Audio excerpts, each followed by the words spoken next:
when I told you that story about FaceTiming Whit and this random stranger Answered the phone. Yeah. Well, hello? I actually sort of know this random stranger. It's rude to call him random because he goes to our church. He does go to our church. But anyway, so a stranger answers my FaceTime call, but it keeps happening. Like, what do you mean? Every time I FaceTime Whit. On different days? Different times, different days, yes. And the same man answers FaceTime. And I have to say, oh, hi, it's you. And oh my goodness. How are Does you? he think you're calling him on purpose? No, I'm just like, oh, well, you again, just trying to FaceTime my husband. I can't even. That can't so be now real. Every time I FaceTime Whit, it has to, it has to be very on the up and up. Like, no risky business happening because you never know who's going to pick up. Because you typically FaceTime risky business? Never. Okay. But note to self, never FaceTime while involved in risky business. Oh my goodness gracious. This is too scandalous of a conversation. Okay, 2 questions before we get off this story. Do you FaceTime random man once, and then when you FaceTime Whit the next time immediately it goes to Whit? Mm-hmm. Or do you, yeah. So I'll say, oh, it's me, and hi, and good to see you. Hang up. Then I try to FaceTime Whit again, and it goes through. We should do that one day on the podcast. We should. FaceTime that man and talk to him. Okay, and then second of all, I need to know what his phone number is because maybe it's very similar to Whit's. Maybe. What's happening? Yeah. Or we need to get on the phone. Who's the CEO of Apple? Isn't it Facebook that we need to talk to? Oh, you're FaceTiming. Yeah. FaceTiming. Well, no, that's not on Facebook. That's on your iPhone. I don't know why I was thinking about Facebook. Maybe because we're Facebook friends, but yeah. Or whoever your cell phone carrier. Anyway, we've got to stop this because he's going to think you like him. Yeah. I'm not kidding. He's going to think you like him. I'm doing this on purpose. You're doing what? I was like, what are you doing? I'm sorry. Yeah, he's going to think you like him, which actually leads me to this question. Can grown adult men and women be just friends? Stumped. You're stumped. I think we should talk about it today. Great, let's talk about it. So, well, before you start, yeah, I'm going to introduce us. Oh, just good. In case anybody's like tuning in and they don't even know what's happening here. Right. Hey, everyone! If you're joining us for the first time, my name's Heather. This is my best friend Jamie Job, and this is our podcast, Life in Motion, where we talk about the ups of life, the downs of life, everything in between, even the stuff we're not supposed to talk about. Like if Heather has a crush on random guy. I'm just kidding. You don't. But that is an interesting question because the reason that story is so crazy is because you are calling a random man over and over. Like it would be crazy if it was misdialing to a female, but I think it's really strange. It is strange. It is, and it's...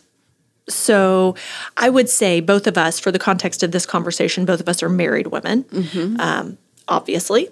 And so I think season of life, marital status, all that probably plays into how we answer this question. But I think we should answer it in a multitude of ways with different people in mind. You know, if you're 16, if you're 20-something, can your best friend, you're a girl, can your best friend be a guy? And probably for the sake of this conversation, we need to just say we're talking about straight, heterosexual, opposite sex people. Because there's a whole nother, realm of conversation that we're not going to have time to get into. But I have some opinions. Oh, of course you do. I'd like to hear some of yours first. Listen, we preemptively talked a bit about this over the weekend accidentally, and I started getting so worked up that you're like, don't say anything else. We'll talk about it on the podcast. But since then, I might have different opinions. So I'd like to hear what you think. I think that, I don't know, I think men and women can be friends. I think once you get married,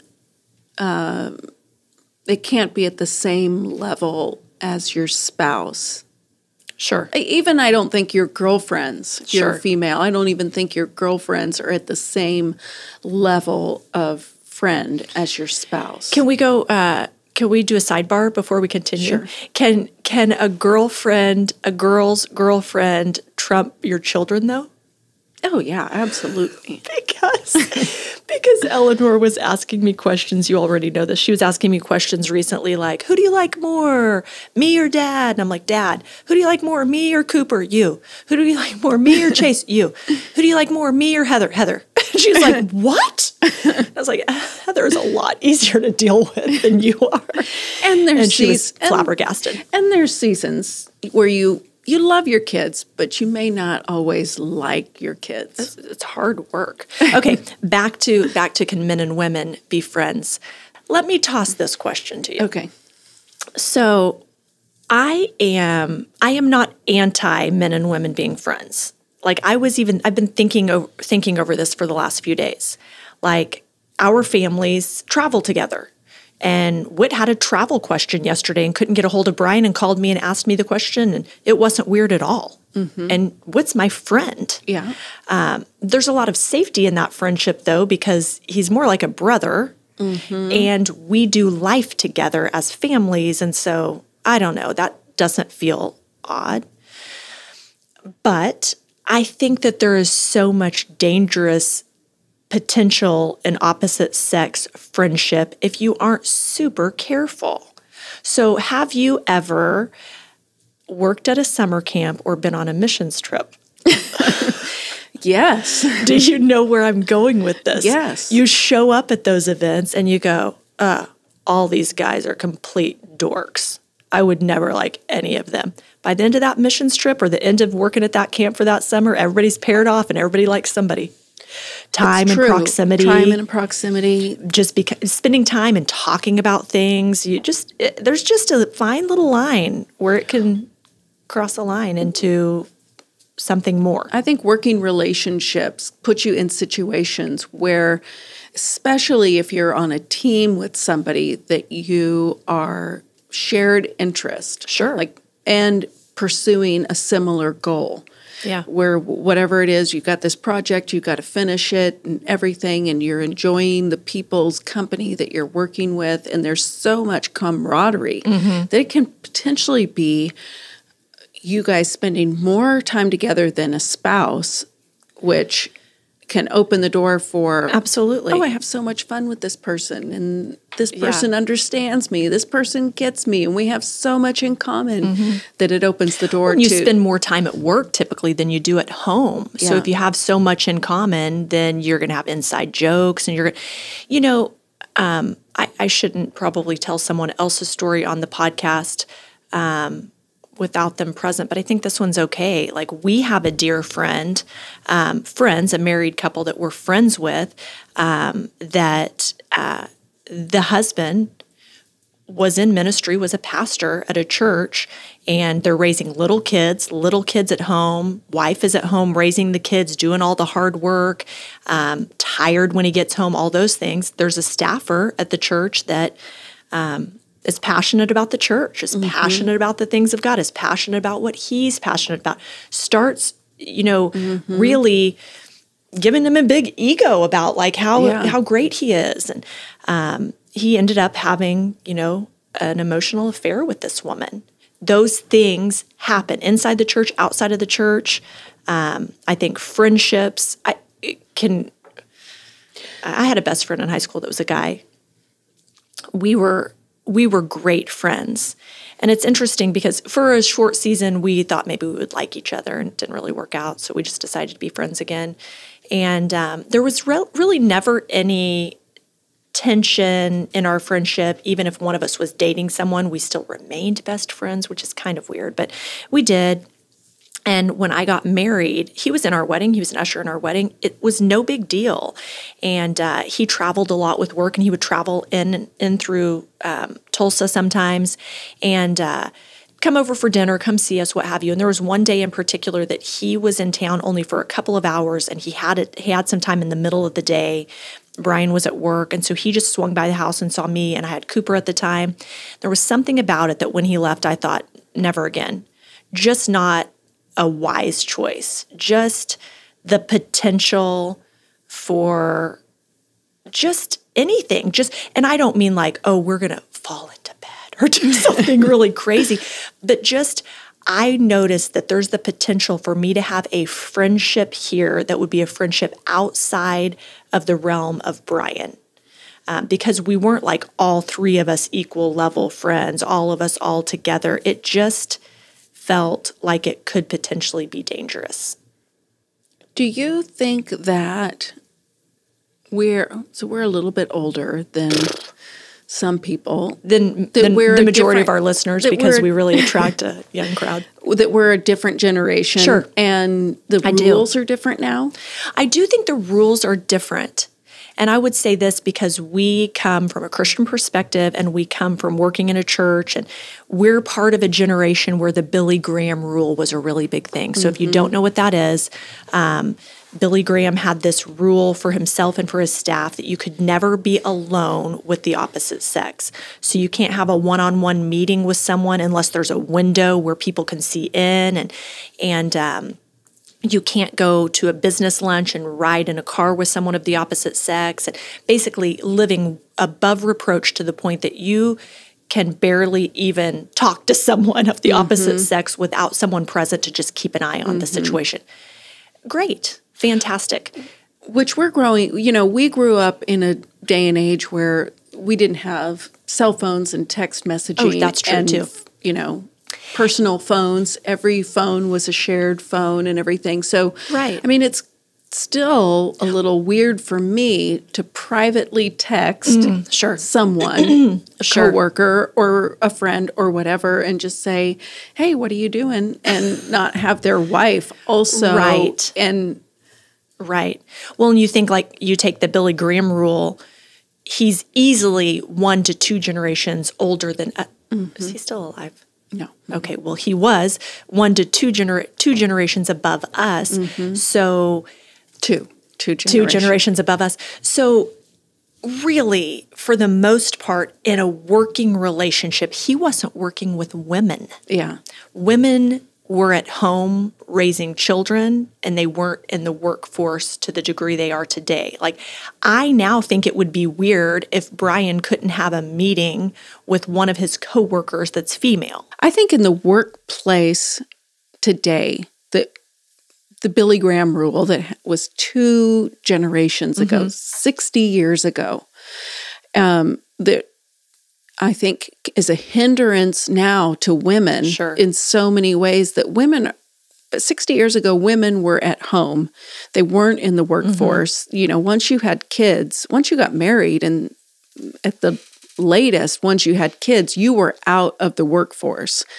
And so, but today, I mean, there are so many more opportunities for women. I mean, should be equal opportunities and pay and everything like that. And so I think that as, meetings with people, that it's fine to have one-on-one meetings with people. And there's valuable input from that. If you're a man and you work with a woman and you have a one-on-one meeting, that both of you can benefit from the perspective of the opposite gender. I think maybe what makes this question so difficult to really dig into and get a specific answer is because the word friend is very vague. And I think some of the stories that we've shared, we're talking about intimate, deep level friendships because that's how we roll. And are those okay to have? If I need to go to a meeting with a coworker that's a man that I have a great working relationship with, and we're going to talk about work, I have no issue with that whatsoever. I don't even know that I would necessarily feel like I better check with Brian. But interestingly enough, Brian has meetings with women, I don't know, semi-regularly. And very rarely do he and I talk about his work schedule. And every once in a while, he'll say, hey, I'm going to have a lunch with so-and-so off-site for this reason. Are you comfortable with that? And he just runs it by me. Like, are you comfortable with that? Which I think is highly respectful. I'm like, yes or no. I either am or I'm not. And he just goes with it. I think we're talking about the closeness of a friendship, the close relationship that is kind of the defining line here. What about, I have known in my real little kid stay-at-home mom days of a stay-at-home dad. Oh, yeah.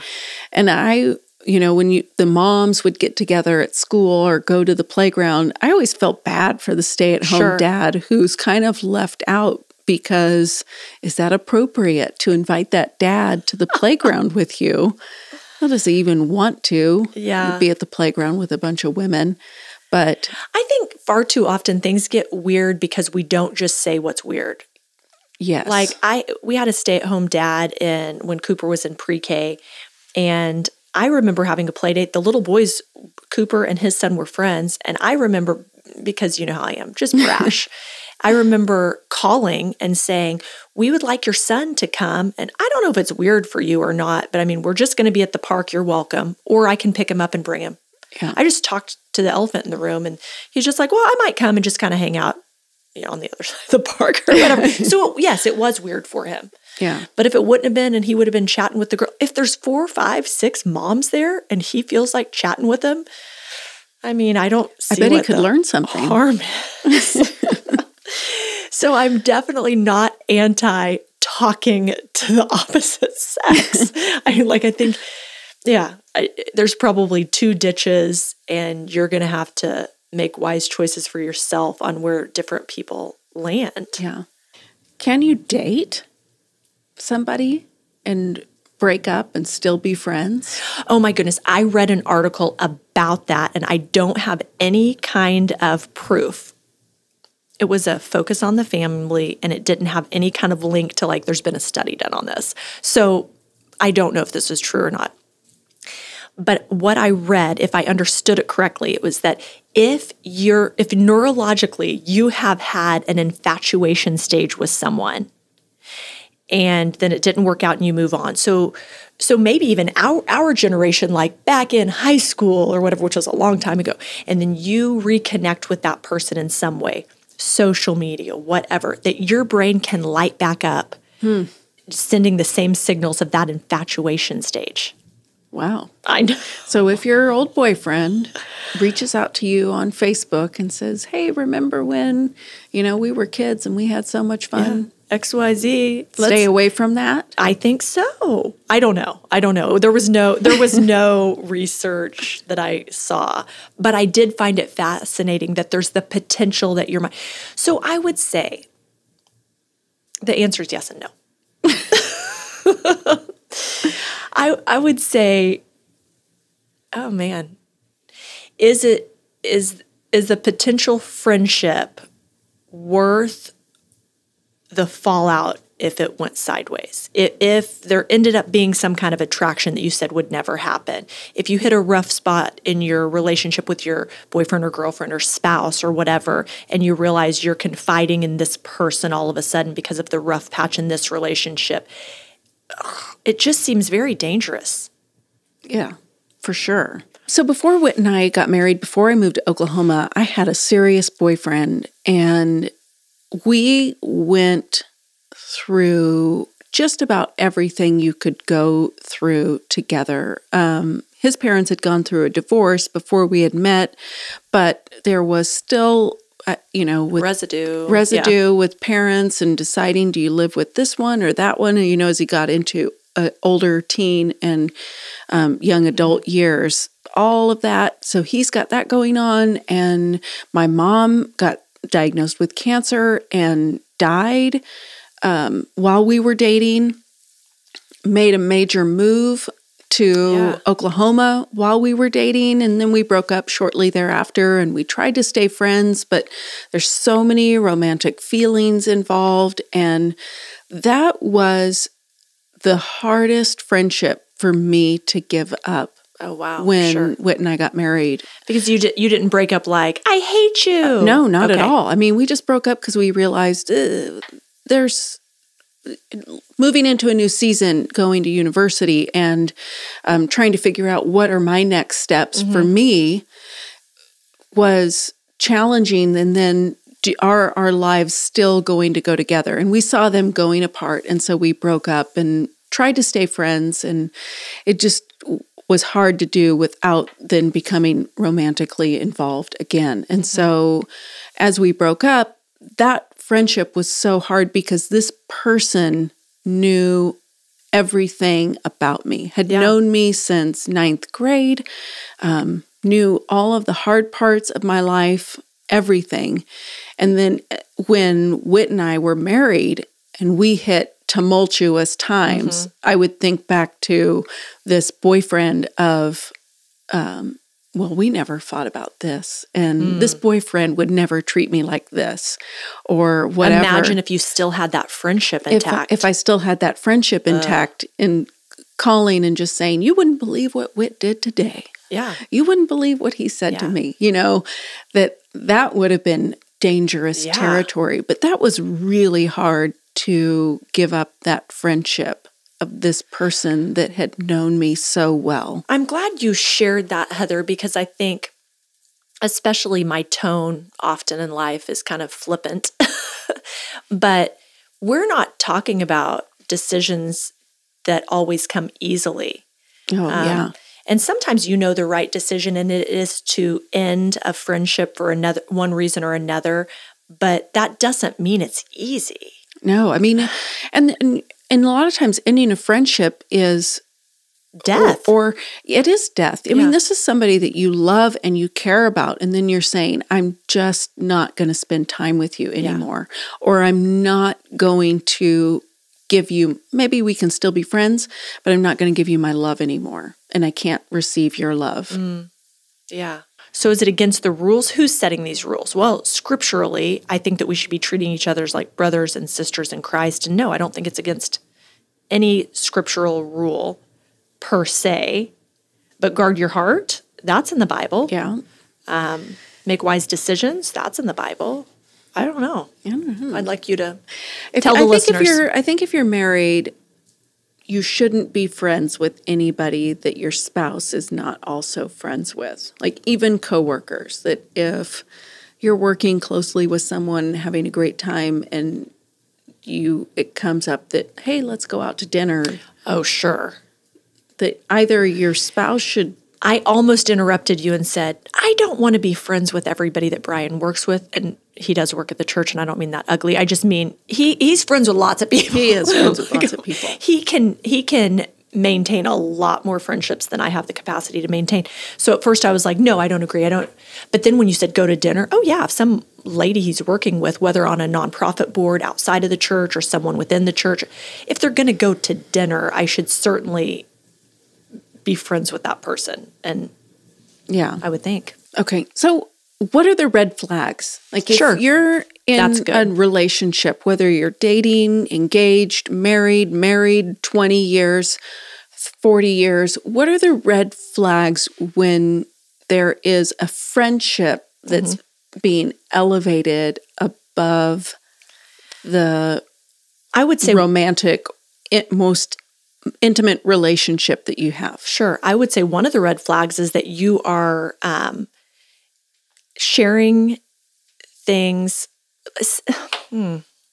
I would say one of the red flags is that you're sharing intimate parts of your life, whether they're feelings or goals or dreams or just intimate details of your life with the friend that you are not sharing with the partner, spouse, what have you. I think that's one red flag.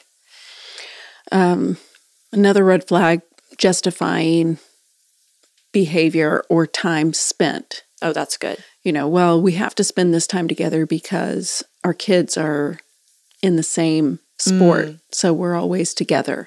There's no, especially if your spouse is bringing something up like, I'm concerned with how much time you're spending. Or the spouse probably completely trusts you and is not bringing anything up. But inside, I think that we lie to ourselves often. That's true. We just cover for ourselves when we kind of have a sneaky suspicion inside something's off. So remember in season 1 when I said my physical therapist was flirting with Oh, me. yeah. I do think he was. But I realized well after Hopefully the fact. he's still listening. I hope he is. Hello. Anyway, I realized well after the fact that although there was, no attraction there or anything, that it felt good to be noticed. Oh, sure.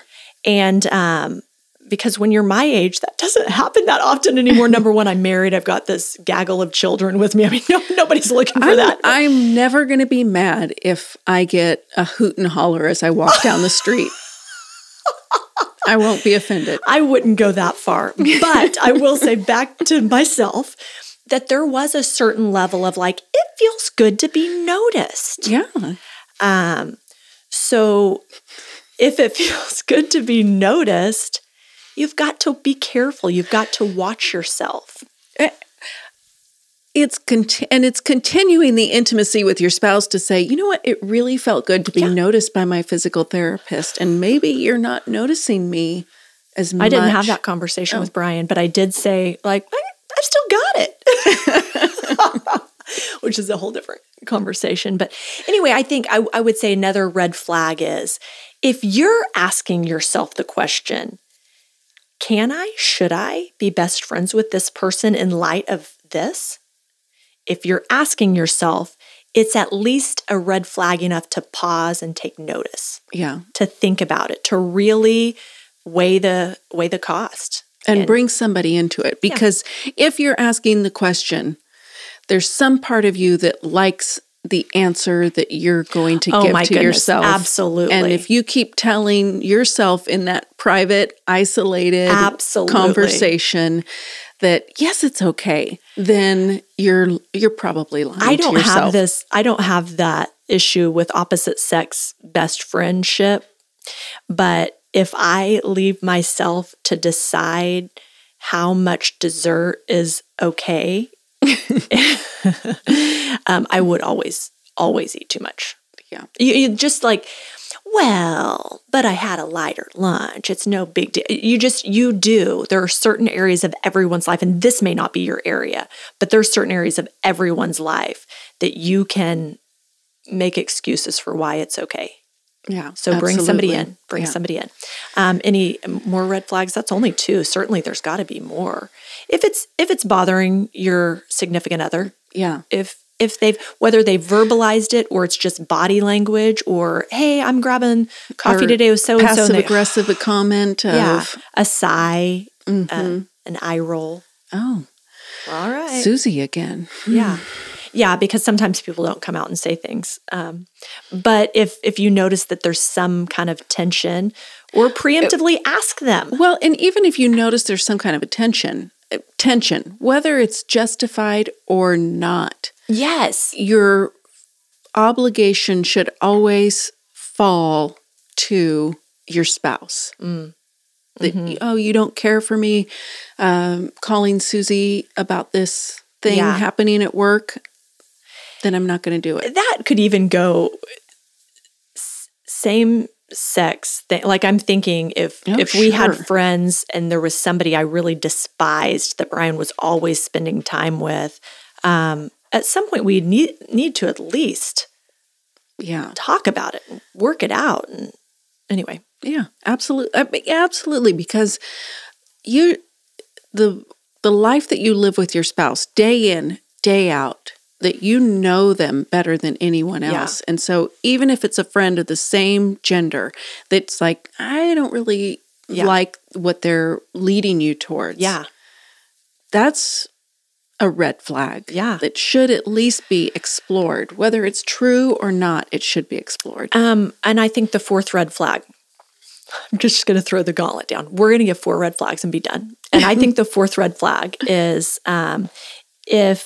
if you have a best friend, and this could go for same-sex friendships or opposite-sex friendships, but that you are spending a lot of time with, whether electronically or in person, that does not live by the same standards that you live by, that does not believe the same things that you believe. There's some really, really, really great people. But if you elevate your social connection over your core convictions and beliefs, that's a red flag. That's true. Because you might have something going on in your life, and that person that does not share those same core beliefs could lead you to make a decision violating your own moral. Absolutely. Brian likes to say it this way. You're always being discipled. And in the church, that word is a bit more understood probably than outside of the church, but you're always being discipled. Whatever you're watching on TV is going into your heart. Whatever you're listening to, whoever you're communicating with, you're always being discipled. So I am completely an advocate for having friends outside of the church, outside of my immediate circle. I think it's healthy. I think it's good. If I started leaning towards a best friendship that believes wildly different than me, then it's dangerous territory for both of you. Somebody's going to disciple you the wrong way, one or the other. So as we wrap up, I think it's worth saying one thing, because we do talk in light of our relationship with the Lord. So although there's not a firm, like, here's the line, here's what's appropriate, here's what's not, I do think that the key is living a life submitted to Jesus. And when you do, and you you're a follower of Christ, you can trust that he will follow you, or he will follow you. That's not true. You can trust that you can follow his leadership and he will guide you, is what I was going to say, in the way in which you should go. I'm talking about that with my kids with some decisions they're making right now. I was like, are you submitted to the Lord in this area? Because you're pushing back hard against me. Maybe I'm wrong. But are you submitted to the lordship of Jesus? And if you are, I trust you and him together to make the right choice. And don't lie to yourself. Be honest to yourself.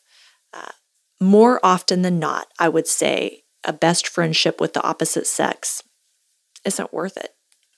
I mean, for the most part. For the most part. Yeah. So, but anyway, okay. Well, that was fun. So I'm going to have to go cancel some friendships now. I'm just kidding. So what have you done in the last week, Heather, that's brought you or those around you joy? Let's see, what brought me joy? I'll go first because I thought about this ahead of time. So we end every episode, or most of them, talking about something we've done that's brought us or those around us joy. And you and I last week dropped our littles off at camp. Yeah, that was fun. It was fun, and it brought me joy. A couple of things about it brought me joy. Eleanor was nervous when we signed up for camp, like really nervous, but B, her bestie, was not nervous. And so that rubbed off on Eleanor. So by the time it's time to go, Eleanor was over the moon. She was so excited. She couldn't wait to get there. I was watching her like bounce out of the car and run into her cabin. I'm like, get back here and hug me. And she barely wanted a hug. And I was just over the moon excited for her. But not only that, it brought me joy that your car has this feature where it can play some music, like where you can hear it outside of the car. Yeah. And so we were driving down a dirt road to take them to camp, and Heather turns on some like horse feet clomping, like clomp, clomp, clomp, clomp, clomp, clomp, clomp. People are looking around like, where are the horses? It was just us. It's a ghost town. And it brought me great joy to do that. So that is always fun. What about you? You know what? The little girls are at camp, and so it's been fun this week just spending time with the big kids that, just the OG. The original three. Yeah. Yeah. And so it's fun to just be with them and enjoy them in this stage of life that they're at without being concerned with, and we got to make sure the little ones are tagging along or taken care of or whatever. So it's been a fun week. My middle son sometimes gets overlooked because he's a middle child. And so I just said to him yesterday, Chase, Dad's going to be out of town for work. Cooper's going to be out of town for baseball, and Eleanor's still going to be at camp on Friday. Let's just do something crazy. Like, what do you want to do? Anything. You name it, we'll do it. Like, we can do it together. I can take you and a friend if you don't want to hang out with me. I was like, you want to do the water park? Do you want to drive to another town, do that indoor skydiving? Do you want to go eat somewhere? And he was like, are you serious right now? But he looked disgusted, not excited. Yeah. So spend time with you. Yeah. Are you serious? And I was like, oh, I'm serious. So I was like, I'm giving you until tomorrow to come up with a plan, or I'm making it for us. We're going to have fun. You should. Yes, He's absolutely. terrified. So anyway.